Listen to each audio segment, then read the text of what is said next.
my whole way going into this, and I've written a sequel, by the way, called Jason Never Dies, which is 13 years after, after I put him down in the water. 13 years later, there's a massive storm that hits in November of 1999.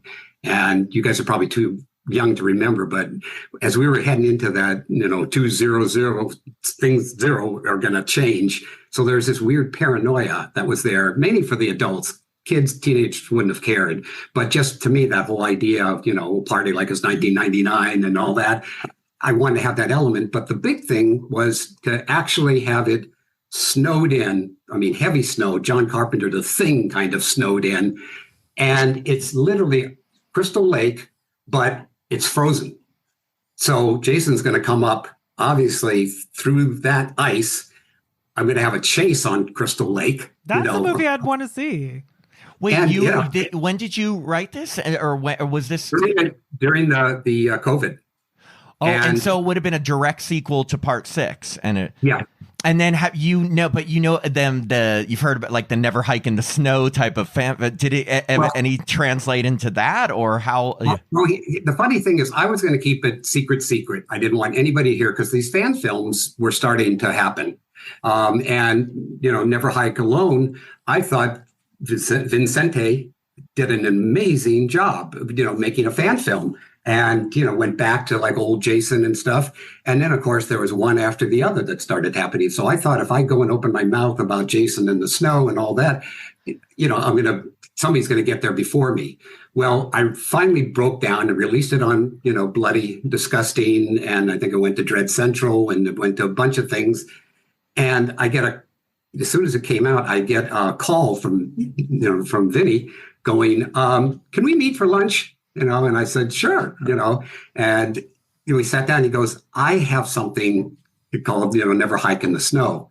I said, you do? And he told me what it was. And I go for it, because you're going to get that done way before me, because mine is going to cost too much. It's got to be a studio picture, with heavy snow and cabins and the kills and all that stuff, and you raising money now. I can't do this on a fan budget. So, go with it. And he found out how difficult it was to come back weekend after weekend and sometimes have snow and have no snow and having to add it in after and stuff. So it is a difficult thing to take on. But my game plan was, find some place that's really, totally snowed in, for sure it's going to be in, go and shoot all those exteriors, freeze everybody's asses off because it's at night, and then go into the sound stages or wherever, warehouses, and build sets. And so, the crew's not standing out there all night while we're doing little kills and shit inside the cabins and stuff.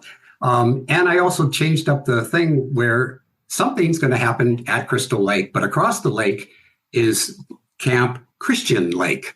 Ooh. And it is a spiritual retreat for these 9 badass high school Catholic girls who this Irish nun is going to find redemption some way, somehow, whether she's got to beat the bejesus out of them to do it. So she becomes this sort of, villain in the beginning until Jason shows up.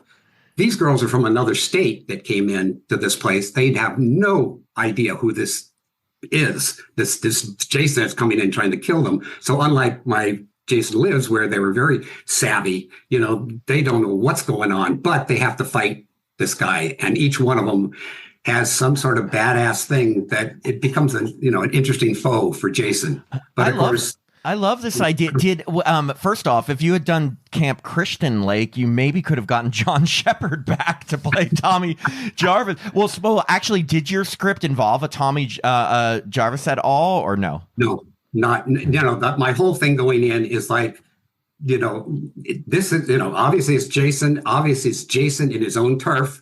Obviously, instead of kind of I'm sort of doing the Halloween thing. I'm saying, okay, anything that happened after mine maybe existed, and maybe this is just a legend. I opened the script with these files were found by the Archdiocese of the Catholic Church, and some of this I had to make up because it all didn't make sense, but most of this is based on fact.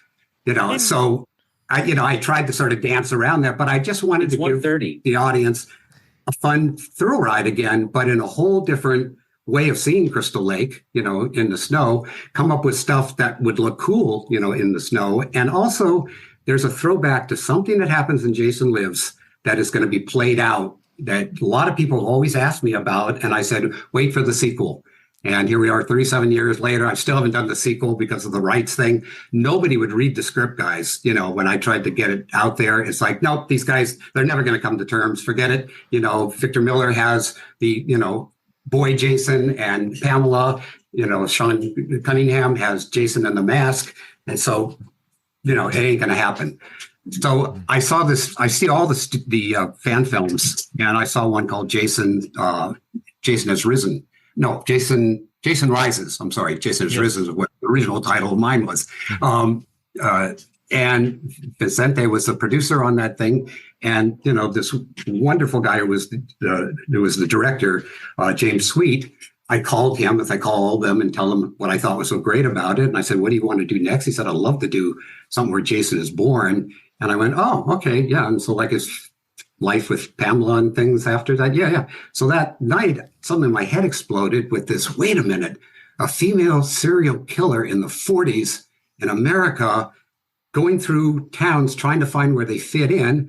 She's a 16-year-old with a baby who's deformed and retarded.